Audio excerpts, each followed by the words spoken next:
आज की press conference Jammu Kashmir reserved categories empowerment alliance की ओर से की जा रही है। मैं professor Girdhar Lal Thapa, working president of जिकारसिया, आपके माध्यम से गवर्नमेंट तक कुछ एक अपने कॉन्स्टिट्यूशनल डिमांड करता हूँ।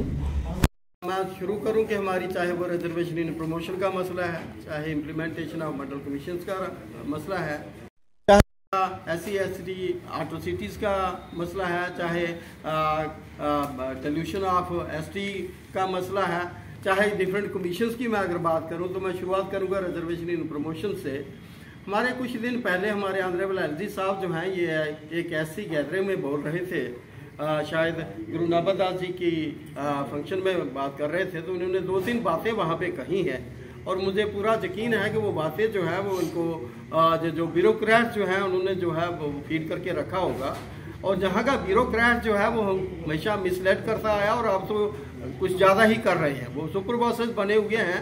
उन्होंने कहा कि रिजर्वेशन इन प्रमोशन जो है ये हम देना चाहते हैं, लेकिन अनफॉर्चुनेटली ये मसला जो है ये सब जुडिशियल है। ये जो reservation in promotion honourable PACS court of the country से हमें इंटरिम स्टे भी मिला था, कंप्लीट स्टे भी मिला, और फिर 1 मार्च 2019 को हमारा प्रेसिडेंट 77th कॉन्स्टिट्यूशनल अमेंडमेंट वो that has been extended to J&K। उसके 2 हिस्से थे, एक में तो इकोनॉमिकल वीकर सेक्शंस के लिए था 10% रिजर्वेशन, वो तो ओवरनाइट हो गया, और उसी में हमारा प्रमोशन का मसला था वो अभी तक इन्होंने। फिर नॉट ओनली दिस, हमारा रिजर्वेशन एक्ट ऑफ 2004 जो है वो द हाउसेज ऑफ पार्लियामेंट ने पास करके रखा हुआ है, वो प्रोटेक्ट अभी स्टैंड करता है। जब रिजर्वेशन एक्ट ऑफ 2004 हमारा स्टैंड करता है तो फिर हिच कहाँ पे आ जाती है, कहाँ रह जाता है कि हम रिजर्वेशन प्रमोशन देना चाहते हैं लेकिन नहीं दे पा रहे हैं, तो इनकी करनी कसनी में फ़र्क है। दूसरा, इन्होंने कहा कि हमारे कुछ एक बेचारे कश्मीर बेस्ड रिजर्व कैटेगरीज के बच्चे बच्चियाँ थे जो एम्प्लॉयज़ हमारे वहाँ पे श्रीनगर में काम करते थे, और फिर टारगेट किलिंग की वजह से वो बेचारे उनको यहाँ शिफ्ट करना पड़ा। 9-10 महीने वो गर्मी सर्दी कड़कती धूप में ठंड में अपने छोटे छोटे बच्चों के साथ पूरे परिवार के साथ यहाँ अम्बेडकर BR चौक में बैठे रहे, धरना दे के रखा उन्होंने, अपनी मांगे जो हैं वो गवर्नमेंट तक पहुँचाने की कोशिश करते रहे, और गवर्नमेंट ने भी एलजी एडमिनिस्ट्रेशन ने 2-3 जो है वो कमेटीज़ कॉन्स्टिट्यूट की, लेकिन वो सिर्फ एक बहानाबाजी उनकी आंखों में जो है ये इन्होंने जो है ये धोखा करने के लिए एक भी कमेटी ने आज तक जो है उनकी ट्रांसफर पॉलिसी के लिए जो है कोई रिपोर्ट जो है वो नहीं दी, और बाद में उल्टा कहते हैं कि वो जो कैटेगरी के कश्मीर बेस्ड एम्प्लॉइज थे उन्होंने हमारी जो है ये MOU जो है उसकी बाद खिलाफी की है। और बाद खिलाफी तो एलजी एडमिनिस्ट्रेशन ने की, उनको लारा लगा के रखा कि 1 कमेटी 2 कमेटी फिर कमेटी पे अभी कर रहे हैं, लेकिन किया कुछ नहीं। फिर उन्होंने कहा कि ये जो हमारा स्कॉलरशिप्स का मसला है, मोर स्पेशली ये जो पोस्ट मैट्रिक स्कॉलरशिप है, ये हमने पूरा स्ट्रीमलाइन कर दिया हुआ है। अरे भाई कहाँ कर दिया हुआ है? आप तो 2014 से यहाँ पे आए हुए हो, बीजेपी की गवर्नमेंट है, और ये जो एलजी साहब हमारे कब से हैं, इन्होंने जो ब्यूरोक्रेट्स ने कह के रखा कि वो सारा क्लियर किया हुआ है। अभी हमारे पास पोस्ट मैट्रिक स्कॉलरशिप के 2016 के भी कुछ ऐसे केसेस हैं जिनको जो है ये इन्होंने डिसबर्समेंट जो है ये नहीं की होगी। फिर मैं बात करूं implementation of model commission report की, और पूरे कंट्री में मॉडल कमीशन रिपोर्ट जो है वो इम्प्लीमेंटेड है, बट अनफॉर्चुनेटली हमारी JK ड्यूटी में इसे OBC भी नहीं कहते हैं, OSC कहते हैं, और 2 से 4% करके रखा हुआ है और आज तक देते नहीं है। फिर यहाँ पे डिफरेंट कमीशन आए, आई में टॉक ऑफ डिलिमिटेशन कमीशन, उन्होंने बड़ी मुश्किल से हमें वक़्त मिला लेकिन सुना नहीं, हमारा मेमोरेंडम ले लिया, पता नहीं कहाँ फेंक दिया, हमारी एक भी रिप्रेजेंटेशन जो है उन्होंने कंसीडर नहीं की। तो मैं कहूँगा कि उन्होंने टेलर मेड रिपोर्ट जो है वो पब्लिक डोमेन में रख दी, वो पेश कर दी।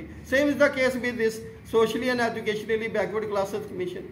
हम एक बार उनको मिले भी, बाद में कई बार मैंने लेटर्स लिखी हैं कि हमें हमारे कुछ इश्यूज़ हैं SC/ST OBCs के, इनको सुन लिए, वो भी ऐसे ही कर रहे हैं। उन्होंने क्या किया है कि ये जो आई में टॉक ऑफ OBCs, यहाँ पे 22 कास्ट थी, इसमें अब 15 ग्रुप और डाल दिए, और उन ग्रुप्स में एक ग्रुप जो है वो चिल्ला रहा है, वो शोर डाल रहे हैं, प्रोटेस्ट कर रहे हैं, भाई हम कब के OBC हो गया, हम OBC नहीं है, लेकिन कमीशन कहता नहीं, हमने आपको बनाया हुआ, आप OBC बनो। तो जिनका हक बनता है उनको दिया नहीं जा रहा है, और जो जिनका नहीं बनता है और लेना भी नहीं चाहते हैं उनको ज़बरदस्ती देने की कोशिश कर रहे हैं। इसी तरीक़े से जो ST स्टेटस जो है, कोई पहाड़ी बोलने वाले लोग जो है just on the basis of the language जो लोग बोलते हैं भाई उनको भी एसटी स्टेटस दे दो, उन गरीबों का जो है उनके राइट्स जो है उन पर डाका डालने के बाद जो है ये कर रहे हैं। इसी तरीक़ा से अगर मैं बात करूँ SC ST एट्रोसिटीज़ एक्ट की, तो जब से जो एब्रोगेशन हुई है आर्टिकल 370 की, इसका ग्राफ जो है जो काफ़ी ऊपर चला गया है। अब ज़्यादा एट्रोसिटीज़ जो है ये हो रही हैं, लेकिन इसको कोई डेट्रीमेंट जो है जो वो नहीं हो पा रही है। तो ये सारी गवर्नमेंट जो है हमारी, चाहे वो LG एडमिनिस्ट्रेशन है, चूँकि that is being led by the bureaucrats, वो उसे मिस इन्फॉर्म कर देते हैं। और हम कब से वक़्त मांग रहे हैं LG साहब से, हमें वक़्त नहीं देता भाई, हमें कम से कम LG साहब वक़्त तो देते हो, हमारी बात तो सुन लो। एक बार वक़्त दे दिया, मैं भी उसमें था, तो मेमोरेंडम लेके वो स्टडी किया। जब ही मैंने स्टार्ट किया, अभी इंट्रोड्यूस ही कर रहा था क्या कौन कौन लोग हैं, कहने से मैंने देख लिया है तो आपकी काफ़ी मांग जो है ये हो जाएंगे। I will call you after 10 days. अब मेरा दूसरा साल आ गया है, अभी वो 10 दिन जो है वो पूरे नहीं हुए हैं। इसी तरीक़े से वो जो डिफरेंट कमेटीज़ आए, चाहे वो पार्लियामेंट्री कमेटीज़ थी, चाहे मेंबर पार्लियामेंट्स ऐसे आ गए, चाहे specifically for the welfare of the SCs STs लोग आ गए, वो भी उन्होंने सैर सपाटा किया, श्रीनगर गए, लेह लद्दाख का टूर काटा, हमसे किसी ने बात नहीं की। SCs इधर पढ़ते हैं और वो ढूंढते रहे श्रीनगर में जा करके। तो ये सारा जो है इनकी करनी कसनी में फ़र्क है। ये कहते रहे at the time of election कि हम ये जो है यहाँ पे नया इतिहास लिखेंगे। ये जो एब्रोगेट किया आर्टिकल 370, इसके हटने से देखना जम्मू कश्मीर में एक नया चैप्टर जो है वो शुरू हो जाएगा। हाँ, चैप्टर ज़रूर शुरू हुआ है कि एट्रोसिटीज़ बढ़ गई हैं, हमारी अनएम्प्लॉयमेंट बढ़ गई है, हमारी कॉन्स्टिट्यूशनल राइट्स जो हैं वो हमें डिनाई हो रहे हैं, हमारे स्टेट लैंड लॉटीज़ हैं, वो बेचारे कब से अपनी अपनी ज़मीन पे काबज़ थे, रोजी रोटी कमा रहे थे, उनकी ज़मीनें जो है वो छीनी जा रही हैं। तो ये सारा आपके माध्यम से मैं एडमिनिस्ट्रेशन का बात पहुंचाऊंगा कि अब हमें और ज़्यादा टेस्ट करने की कोशिश ना की जाए। हमारी पेशेंस जो है ये कम हो गई है, हमें मजबूर ना किया जाए, तो अदरवाइज़ मजबूर होकर के पूरी स्टेट में JK में जो है ये बहुत बड़ी एजिटेशन होगी और उसकी तमाम कॉन्स्टिट्यूशन जो है उसकी जिम्मेदारी जो है वो LG एडमिनिस्ट्रेशन जो है उनकी होगी। तो मैं अपील करूंगा कि जल्दी से जल्दी हमारी तमाम, हम कोई आसमान नहीं मांग रहे हैं, अपनी कॉन्स्टिट्यूशनल राइट्स जो हैं उसी के बीच में और उन्हीं को मांग रहे हैं, वो हमारे फुलफिल किए जाए। Thank you. जय भीम, जय भारत।